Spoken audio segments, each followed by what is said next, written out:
Air Sirup oleh Dahlan Iskan, Menteri BUMN 2011 sampai 2014, tokoh pers nasional. Yang merasa NU harus ber-PKB. Hah? Itulah tema yang dikampanyekan secara gencar belakangan ini.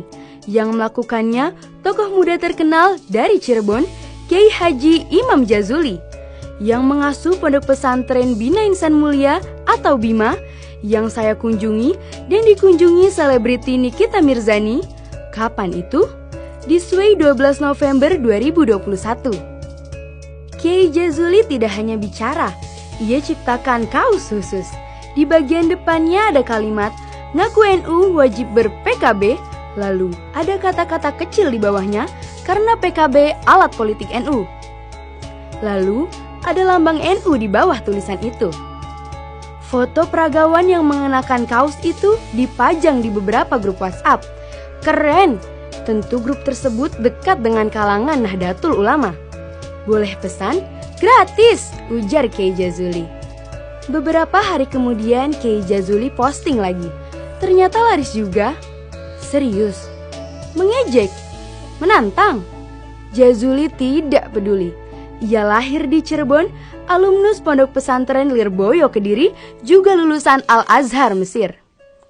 Pesantren yang ia dirikan di Cirebon itu melejit seperti roket. Januari lalu, ia mengadakan acara wisuda. Pesantrennya sendiri di desa, di lereng Gunung Ciremai. Tapi wisudanya di pusat kota Cirebon, di 3 hotel terbesar di kota itu, saking banyaknya. Yang mengagumkan, hari itu diumumkan berapa wisudawan yang diterima melanjutkan kuliah di Al-Azhar Kairo, Mesir. Jangan kaget, jumlahnya 90 orang.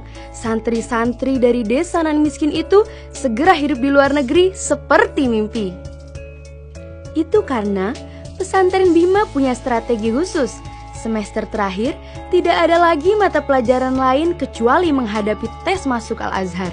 Di semester akhir itu, suasana belajarnya sudah dimiripkan di sana. Itu bisa dilakukan karena mata pelajaran lain sudah dianggap selesai. Semester pertama, mata pelajarannya hanya 3, membaca Quran, matematika, dan fisika. Semester 2 juga hanya 3, menghafal Quran, matematika, dan fisika. Dalam 6 bulan itu, santri harus sudah hafal Quran dengan metode khusus.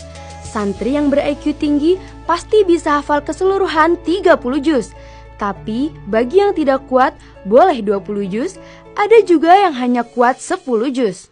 Semester berikutnya mata pelajaran tetap 3 saja.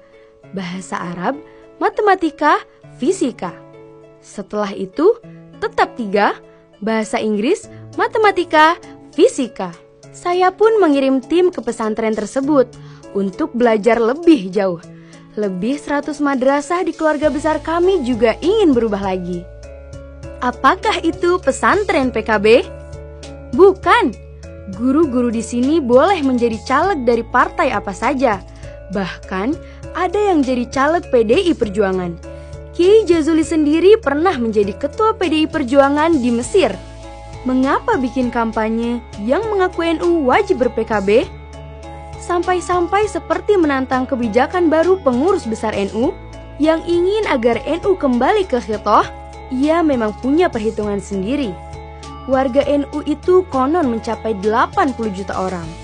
Kalau sepertiganya saja memilih PKB, perolehan suara partai itu bisa yang terbesar, bisa mencalonkan presiden.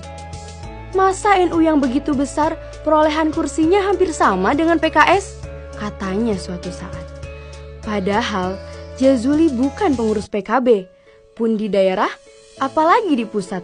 Ia juga bukan pengurus NU, pun yang lama, apalagi yang baru. Maka tidak ada yang bisa memperingatkan Kiai Jazuli, apalagi memecatnya. Ia bebas, merdeka dari struktur manapun juga.